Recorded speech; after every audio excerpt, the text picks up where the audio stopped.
by one Canadian as a place which, if you were very good or very smart, or both, you could one day graduate from. Canadian identity, said by another Canadian to be a contradiction in terms, a bit like military intelligence. Canada is full of contradictions. Its people take themselves more seriously than most, and yet somehow it's managed to produce a game called Trivial Pursuit. Our pursuit of all things Canadian, trivial and serious, takes us first to Toronto, where pulling is lucrative business, frisbees are serious business, and the Far East meets the film business. And then we puck off to Montreal to join the hunt for French letters, French kisses, and French-speaking immigrants. But to begin, we shoot off to Niagara Falls.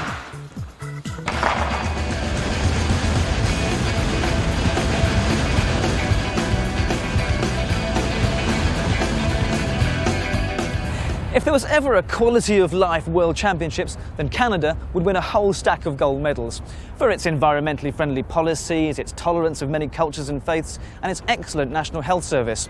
But for some reason, this country's been saddled with an inferiority complex. Maybe it's because 9 out of 10 Canadians live within 150 kilometres of the US border, right here. But people have always lived in the shadow of their more powerful and brash neighbours across the Great Divide. So what does any self-respecting country do to assert its independence and flex its nationhood? Finance terrorist activities in other countries, hijack the UN, invade Poland? No, in Canada they like to assert their Canadianness. This is done by bragging endlessly in minute detail about various statistical superlatives like, we have the highest, tallest, lowest, nicest in the world. For instance, Niagara Falls is the most visited waterfall in the world.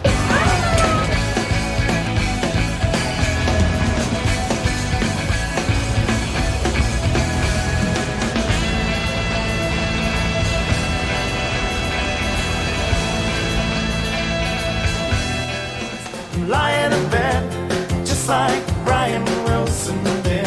But when I'm lying in bed, just like Brian Wilson did.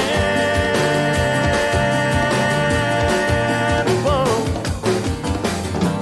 Patriotism or, standing up and going, like that is kind of not what we do. It's very quiet and I think we're starting to say, okay, well, we got some good things going on here, so let's just identify them, with these crazy books, saying, okay, what's the all Canadian first? Okay, so you go through and you look at frozen food. Whoa. Canadians invented frozen food. Frozen food. That's pretty good. Here's some Canadiana for you. Canada's got the deepest river, the oldest mountains, the highest tides, and the longest highway in the world. And the biggest retractable roof, the biggest video screen, and the biggest car park in the world. Fascinating. Okay. Name me 5 famous Canadians. William Shatner, Dan Aykroyd, Leslie Nielsen, Wayne from Wayne's World, Katie Lang, John Candy, Donald Sutherland, Leonard Cohen, Joni Mitchell, Snow, Michael J. Fox, Keanu Reeves. See, I told you could name me 5. And Canada has the tallest erection in the world. The tallest freestanding erection, actually, the CN Tower in Toronto, which is where we are now. Well, if you want to be really accurate about it, it's the tallest freestanding structure in the world. What's the difference between a structure and an erection, then? Well, if you don't know by now.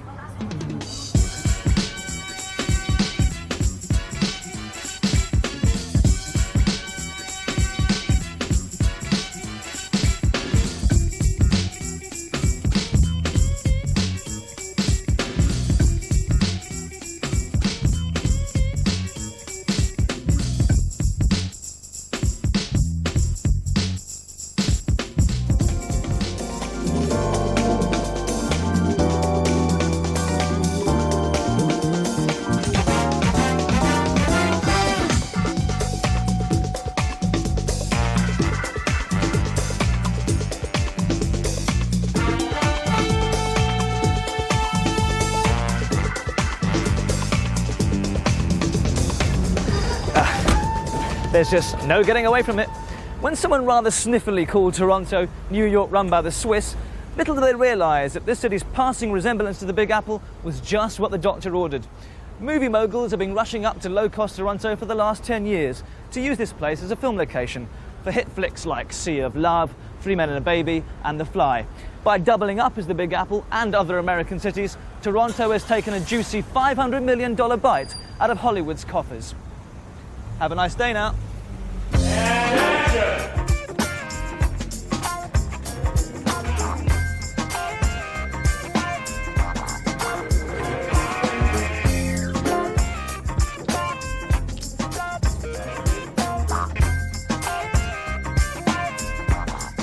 Trying to show that my client acted in a reasonable manner considering the type of man she was facing. Cut! Like every good actor, Toronto refuses to be typecast. And with a huge supporting cast of many different ethnic communities, it's not surprising that it's about to strike some deals with the Far East. As time runs out for the nervous business classes in Hong Kong, so the business classes themselves run out of Hong Kong, taking huge wads of investment capital with them. A lot of that money is being ploughed into the movie industry here. And with a Chinese population of 500,000 and rising, finding extras is going to be no problem.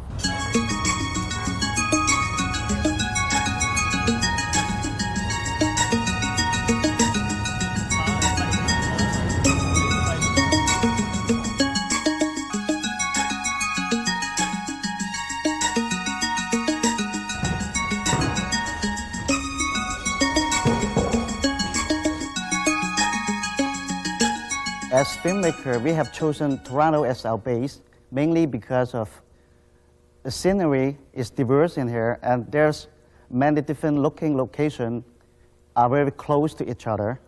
And secondly, because of cost of labor and the cost of rental for building and studio is cheaper than Hong Kong. And that's the major reason that you have chosen Toronto as our base. And also, there's a very large number of Chinese community out there that we could draw talent from to help us to finish the production.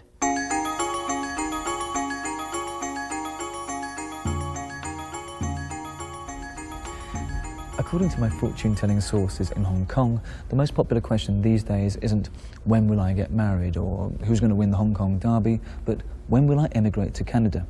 Amongst the young Chinese here already, though, the most popular question seems to be, when will I be a movie star? Something that goes down like a pot of cold noodles with their parents. You can slowly stand up, then cut. Okay, action!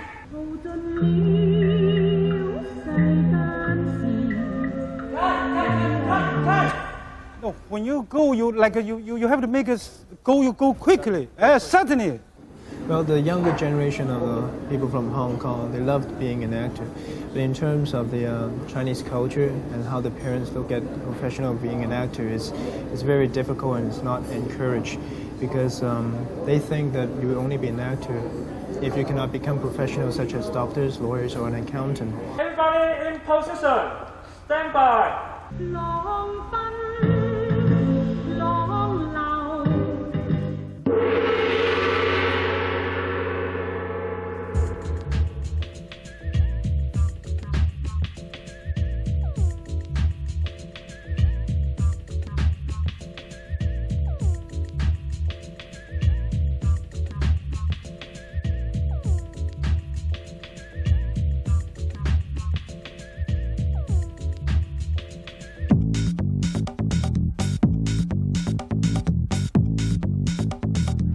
Frigidness is a way of life for most people in Toronto, buried as they are under 12 inches of snow for 7 months every year.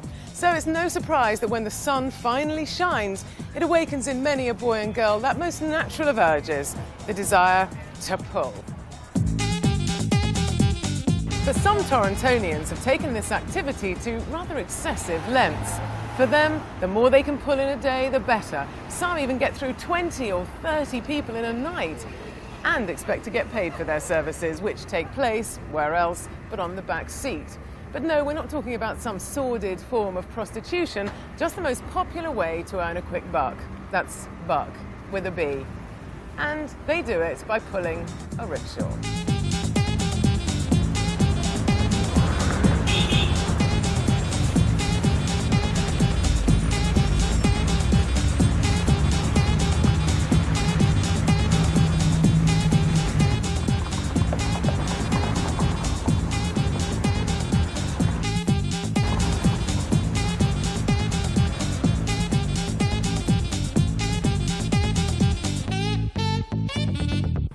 Looks play a part in getting customers. If you're good looking, you'll get the better ride. And if you have a bigger bosom or a nice butt, you'll definitely get the better ride.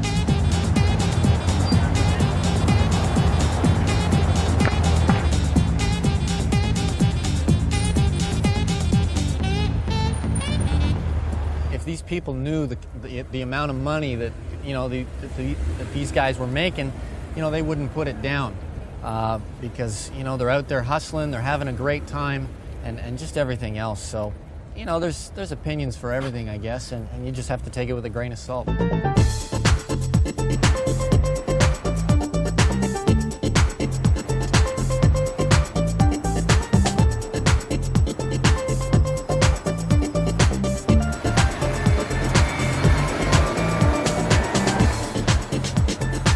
'cause a lot of them are exactly like me. We're young, we can't find other jobs, and there's nothing wrong with any of us. We're all, just trying to make our way by.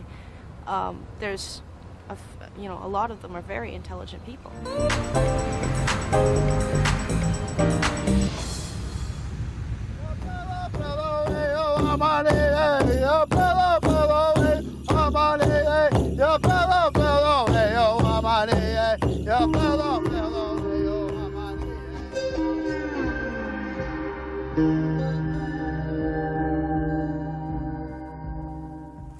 "500 years ago, all this and the rest of Canada's 4 million square miles belonged to the native peoples, and the native peoples belonged to it. Everyone got on famously. Then the British and the French rushed over, and the Indians were first trampled underfoot and then kicked into tiny reserves. These days, what the Indians fear most isn't another kick in the teeth from the white man, but his so-called helping hand. The kind of helping hand that has plucked thousands of native children from their ancestral birthplaces and scattered them thousands of miles all over urban white Canada."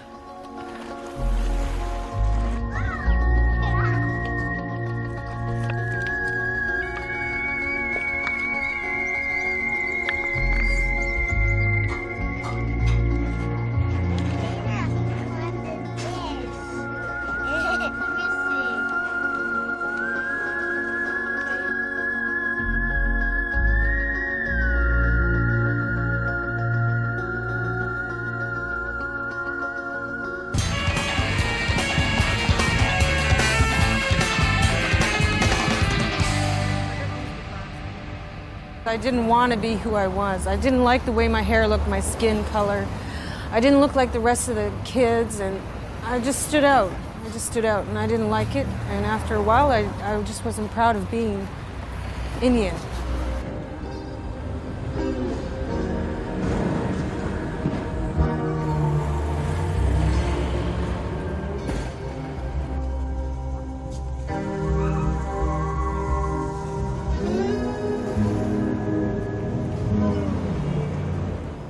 The after effects of the adoption program on a whole generation of native peoples have proved to be devastating. Adopted Indians account for more than 9 out of 10 of all native juvenile delinquents, and they're more likely to commit suicide. It's because of this that the government has decided to rethink its policies and discourage white adoption of native kids. But in spite of that, the exodus continues, which is why the community here have decided to take matters into their own hands.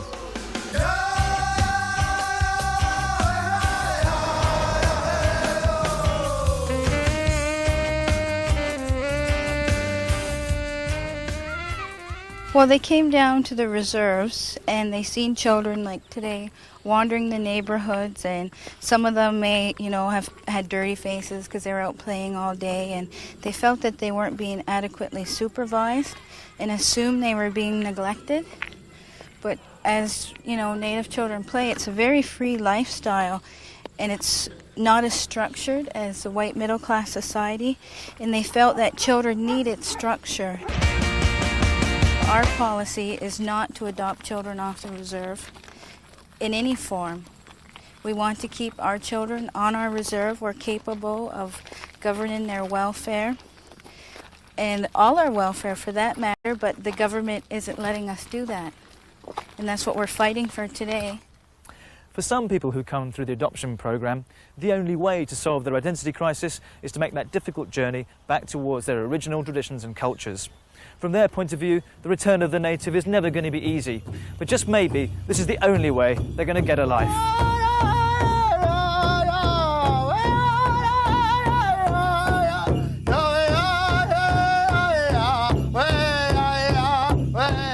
The only way that I came to terms with being Native was to move back to the reserve.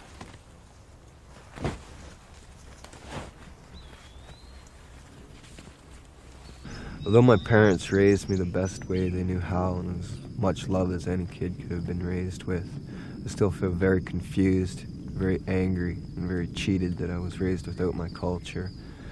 I feel very angry at the system because I know I'm not the only Native kid that's been raised without his culture, away from his people. I feel it's got to stop sometime.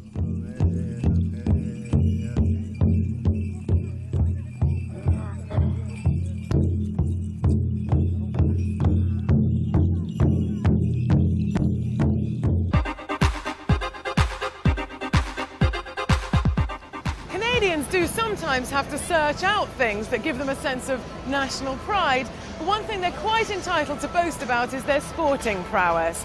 They now have 2 Major League world champions in reigning ice hockey supremos, the Montreal Canadiens, and baseball champs, the Toronto Blue Jays. Tonight, the Jays will be continuing their quest for their 2nd straight World Series win. And win or lose, they'll be raising the roof. Literally.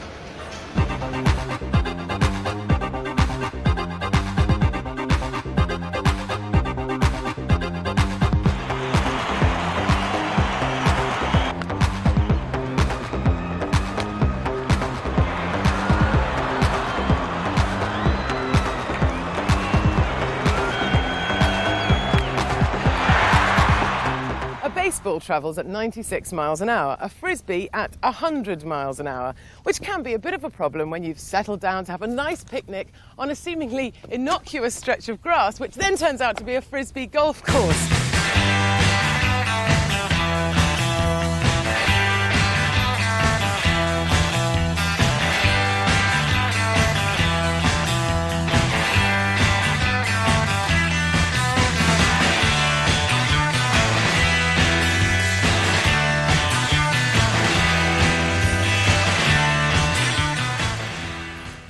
The year of the first major frisbee golf tournament was also the year that the US Army invested £200,000 to research the frisbee as a potential weapon, which seems to be the idea behind Guts Frisbee. And if you think this looks bad, Guts was first played with a 6-inch circular saw blade.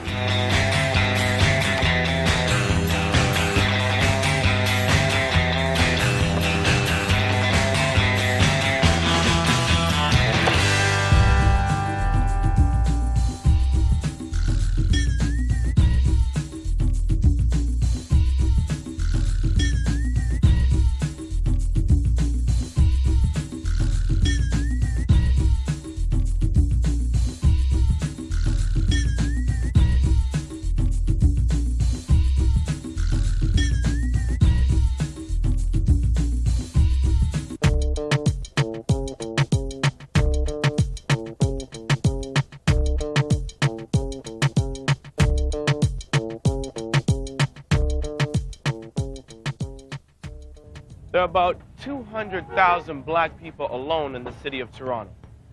Approximately 199,000 of them, 999, are all going to be out on the street today looking dangerous.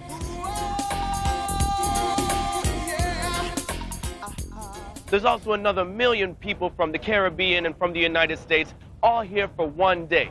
The mother of all parties, Caribana Day.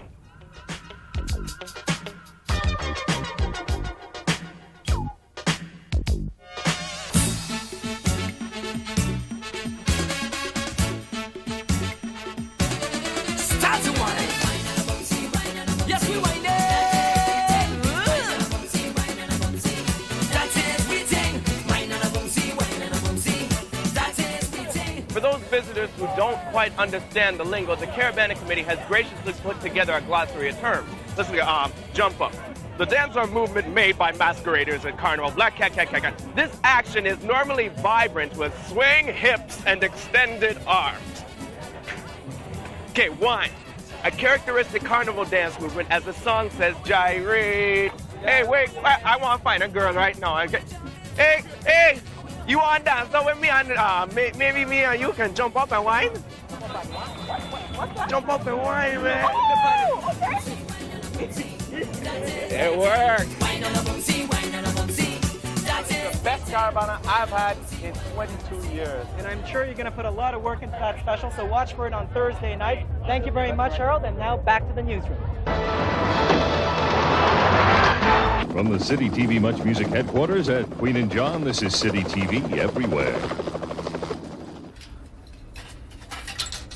On a one-to-one basis, given a bit of peace and quiet and privacy, your average Canadian is as loudmouthed and opinionated as the next man, which is probably why this Speaker's Corner video box has been such a success. But the station that run this, City TV, have made their mark by making all your business their business, which is probably why when you stumble out into the real world, you'll find cameras trained at you from all angles, 31 in fact, located around the city. Access TV or Excess TV. Fashion television. Movie television. Media TV. Still to come on City Pulse at 6. We'll take a look at a new film shot here in Toronto called Modeled by Day. The Habs fashion an overtime win against the Kings in Game 2 of the Stanley Cup Final. Game 3 is tomorrow night.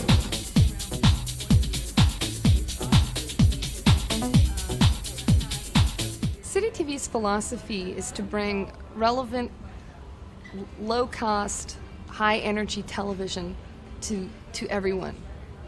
We really pride ourselves on our interactivity. This is the most interactive show on television. EC is on the air. Angie, Nadine, Jonathan, come with me. Let's go inside. This week we have Lisa Loughney live. Some of us are born interactive, some of us have interactivity thrust upon us, and the rest of us, well, we have to hang around outside on the pavement. To put it another way, ugly interactors, interactors with 2 left feet, and shy, wallflowery interactors need not apply. The likes of us are going to have to hang around with the rest of Toronto's hoi polloi, watching the beautiful interactors inside, watching us, watching them, watching us, watching them. Or something like that.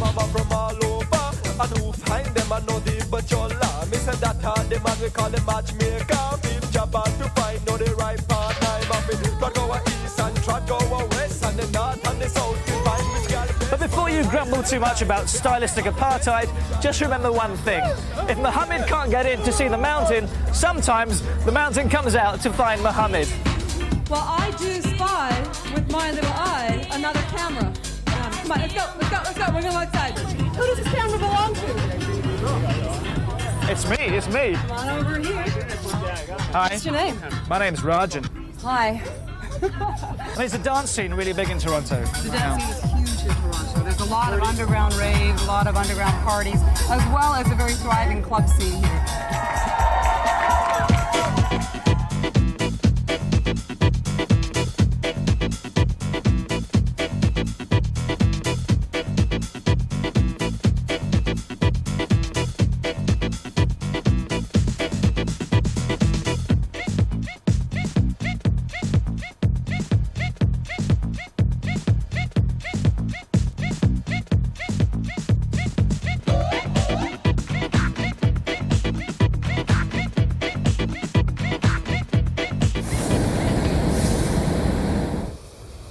Montreal is Canada's second city, after Toronto. The two are only 350 miles away from each other, but in many ways they're continents apart. If Toronto is technocratic, businesslike, and shares that American have-a-nice-day attitude to service, then Montreal is complex, vibrant, and has a European disdain for idle pleasantries. In fact, to make sure that people didn't get the wrong idea, the government here instigated a Sourire aux Touristes campaign, smile at the tourists, to make sure those foreign bucks keep rolling in. Montreal keeps itself on the world's cultural map by holding as many festivals here as they can think of. 100 every year at the last count. You name it and they'll put on a festival. Jazz, snow, sun, new cinema, old cinema, fireworks. There's even a hot air balloon festival.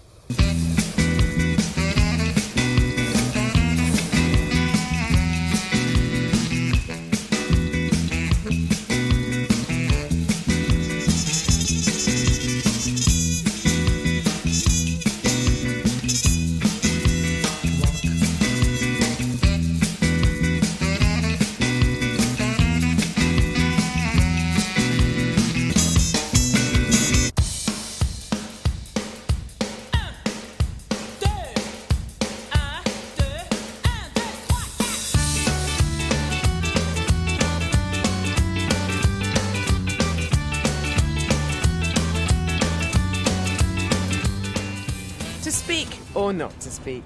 Français or English, that is the question. And it's one which has dominated Montreal's political arena ever since Quebec first became a French-only state. Now, to exist ici, you must parler français. In public, anyway. What you parler in the privacy of your own maison is a matter complètement différent. Hello. Welcome to a place where laws do not exist. They may tell us in the language laws that we have to speak French. But amongst friends and family, it's a different thing. So the car started falling. Yeah, there's some in the fridge. No, someone's getting all drunk. No, there was some stuff in the fridge. Está rico ahora con el asado. Tomo Coca-Cola en esta casa. Bueno. Many languages. Many cultures. El vino de papá. Mais t'es sûr, là, c'est Granny's actually the only casualty in the family of this language war that we wage here every Sunday dinner. You see, because she only speaks Italian, so every story has to be translated to her directly, and most of the time she just spends saying, "Okay?"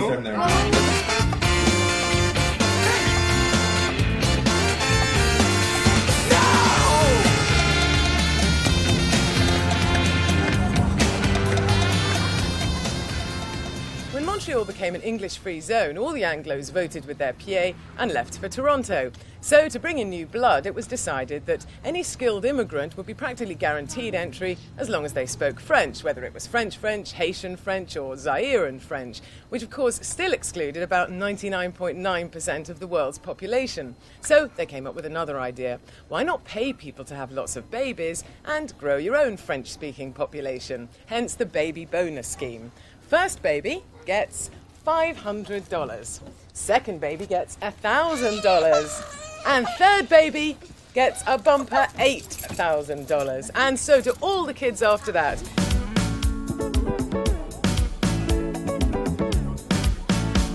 Je crois que, en fait, on a toujours voulu avoir au moins 3 enfants. Ça, avant même qu'on se marie, c'était 3 et puis on verra après. Mais personnellement, je pense que si le plan n'était pas là, c'est possible qu'on aurait peut-être retardé. Mais le fait qu'il y avait ce plan-là, c'est sûr que ça nous a aidés quand même. Comment ça, c'est...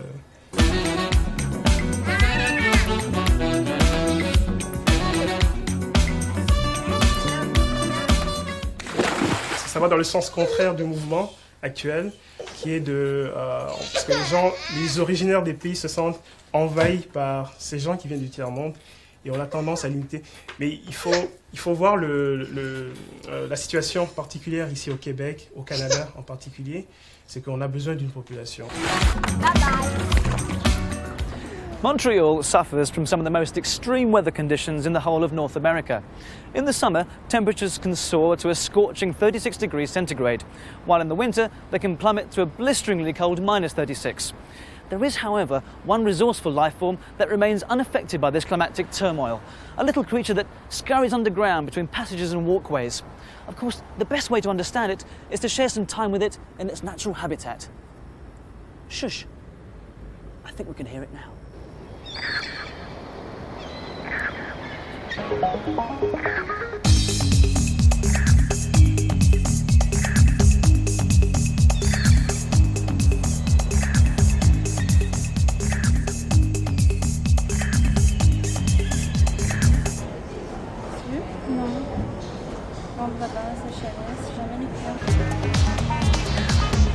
Why did you choose to live underground? Well, I really enjoy living underground. I hate winter, so I can go out home and without having to wear those heavy clothes and wearing those boots. So I'm in a t-shirt and I go shopping, I go exercise, I go to the theater. I even go to the dentist and the doctor without having to go out. So it's great.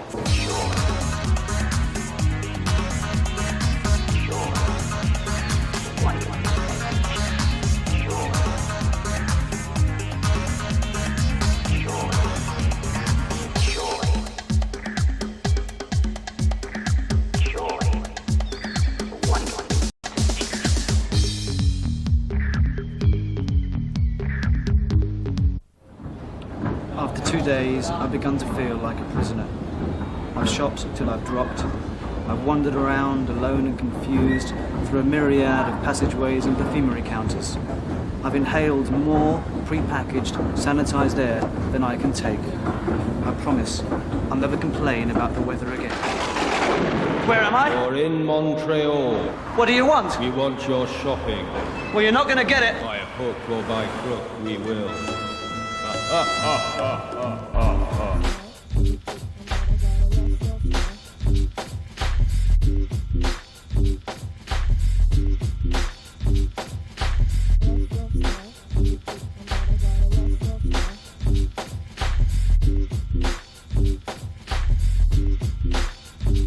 One of Montreal's most famous exports is the Cirque du Soleil.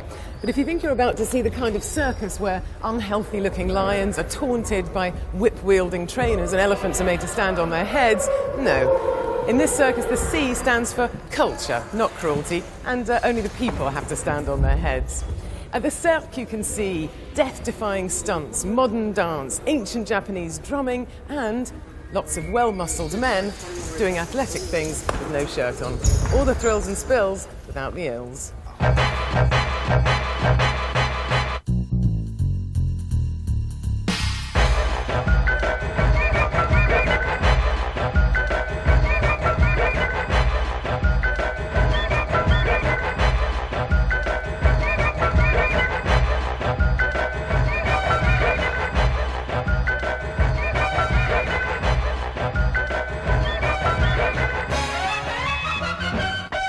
A lot of people will probably look at us and think it's a tough life, but I enjoy it, so I don't find it so tough. But we are training all day, our bodies are tired when it gets to the end of the day, and at the end of the day we have to do 2 shows, so we have to go through this work to make it easier when we get there.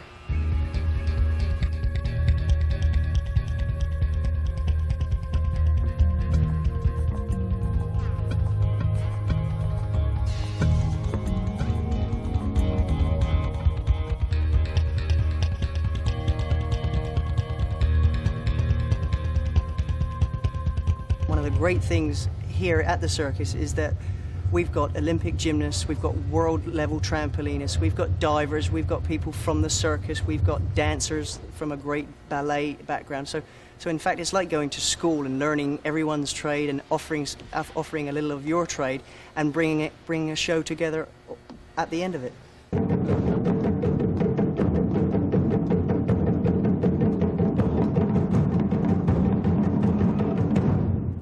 The traditional circus that used animals, I think, worked in its time, but the public awareness today just isn't as accepting of animals. And believe you me, the work we do with makeup and costume, we are the animals in this circus.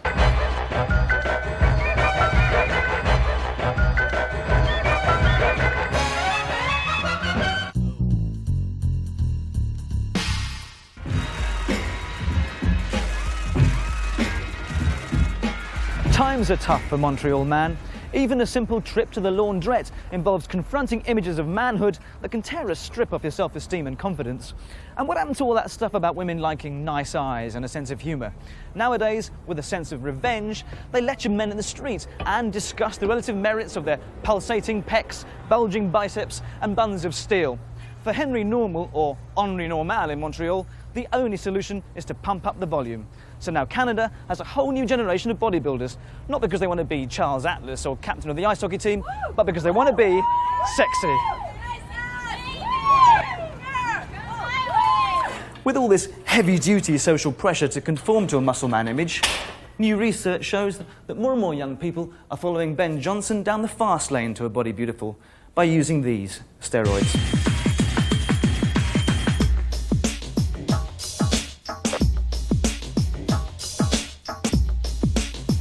I was always a shy person, you know, held back, always never talked to people. But because through years of training and, you know, improving my look, I gained a lot of confidence and I approached women, you know, basically, simply, and it was pretty effective, you know. They answered back, you know, no rejection or anything.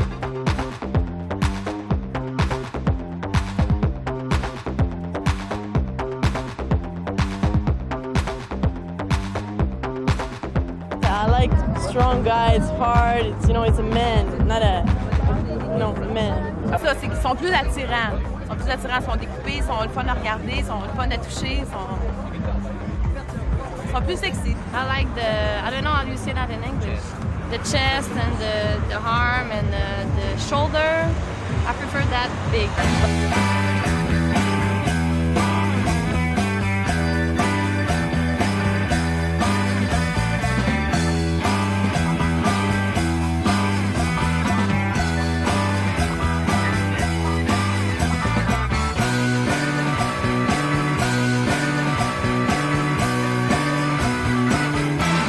Let me tell you, this is gonna bring a scare into you, where, you know, it's kind of hard to get it up. You know what I'm saying?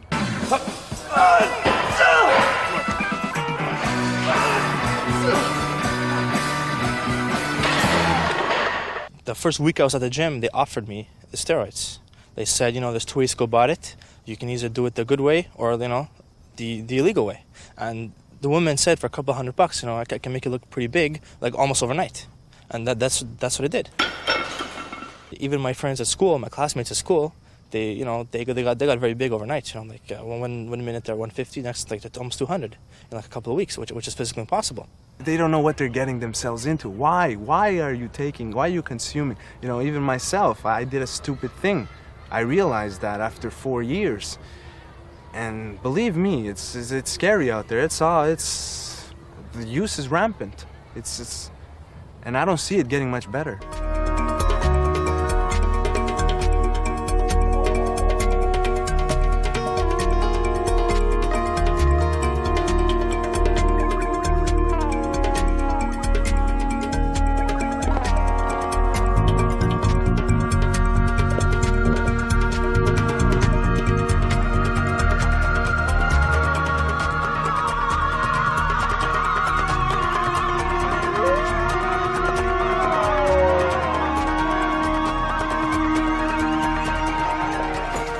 Urban brats whose idea of the great outdoors is a picnic and a lay-by off the M1, listen up.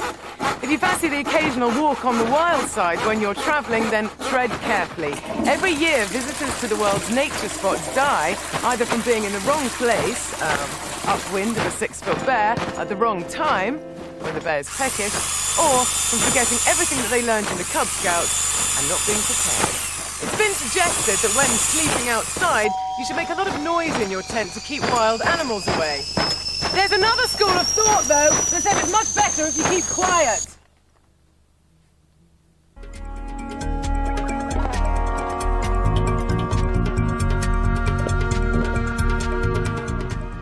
Ouais, là, il y a différentes versions. Si tu rencontres certains trappeurs, ils vont dire ouais, il faut pas faire de bruit.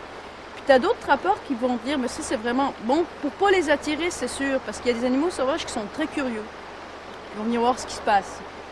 Puis t'en as d'autres qui, au contraire, moi je connais certains trappeurs qui, quand ils se sont retrouvés face à un ours noir, la seule chose qu'ils ont pu faire, c'est prendre tout leur chaudron, leur casserole d'eau, puis taper le plus fort possible, faire le plus de bruit possible pour le faire partir. Mais ça c'est vraiment parce qu'ils se sentaient attaqués, tu sais.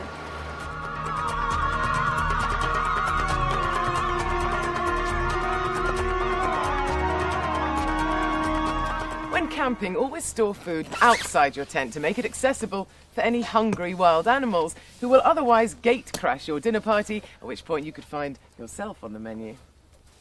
C'est aussi un truc qu'on fait pas, transporter la nourriture avec les vêtements, garder les vêtements dans la tente, puis laisser la nourriture ailleurs, c'est une chose, mais si tes vêtements sentent la nourriture, l'ours va venir pareil.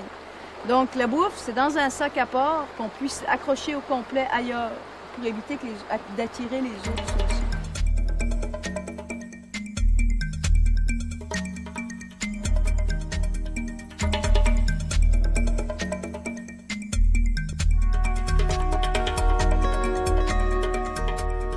On pensait que c'était des chemins de randonnée, quoi. Il y avait plusieurs personnes qui pouvaient prendre ce chemin, quoi.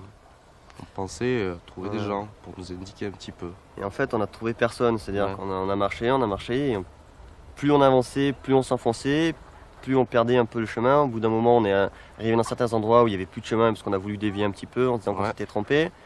Et on rencontrait personne. Au bout d'un moment, on s'est encore dit qu'il y avait encore un problème. C'est-à-dire qu'en plus d'être perdu, on avait peu de chance de rencontrer quelqu'un.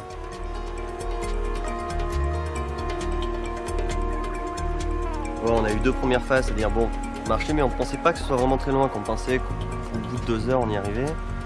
En fait, au bout de 3 heures on s'est dit bon, on avait peut-être fait un petit détour. Au bout de 4 heures, on commençait vraiment à se dire que bon, on ne trouverait pas le lac, donc il fallait peut-être commencer à rentrer. On savait plus du tout où aller, c'est-à-dire qu'on n'avait pas de boussole, on n'avait pas de carte. This is a compass. It's a device for finding your way around. Don't leave home without it. Se perdre, c'est très facile. C'est peut-être la chose la plus facile dans les forêts, surtout ici au Québec. Il y a des étendues immenses de forêts qui se ressemblent toutes. C'est toujours la même chose. C'est vallonné avec des feuillus, des conifères. Tu sors un petit peu de ton chemin, tu veux aller voir quelque chose, tu te retournes, la forêt s'est refermée sur toi, t'es perdu. Tu ne sais plus par où passer. Et puis c'est ça. Se perdre, c'est très facile aussi.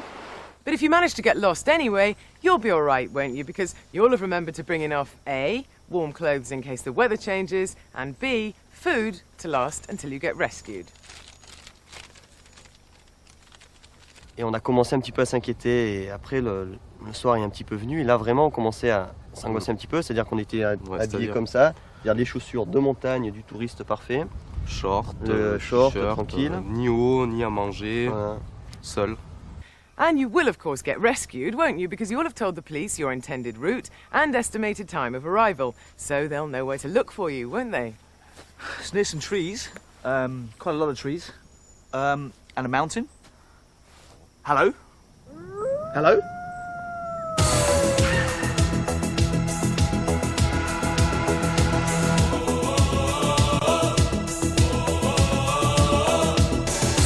Winter sports might be the favourite leisure activity of most Montréalais during the day, but at night time, bedroom gymnastics take over as the preferred pastime.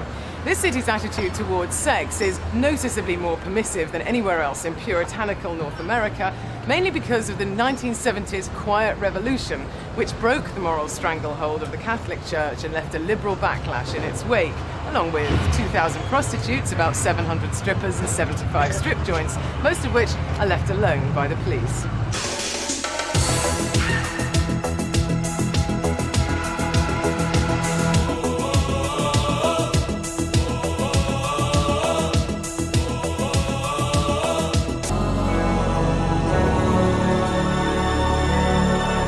The people that are in it are very smart people. They know that sex sells, and they will use it to sell the movement. They know actually that sex will sell more than extraterrestrial. I don't think that these people are dangerous. I don't think that is dangerous. They're just lost souls drifting in a sea of lies, but one day they'll get to shore, I think. I hope so for them.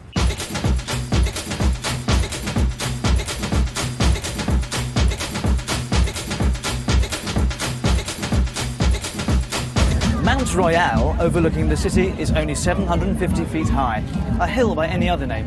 But hey, in Montreal, you don't undersell your best features. It's a mountain, right? And here at the foot of the mountain is some innocent Sunday afternoon revelry. Well, don't be fooled. Many of these people are desperate criminals, brazenly operating outside the law. In fact, many of the activities going on here today are illegal. Selling food. Illegal. Selling jewellery. Illegal.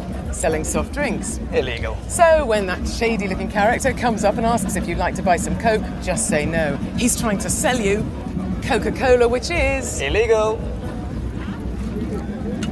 Okay, it's a fair cop, but society's to blame.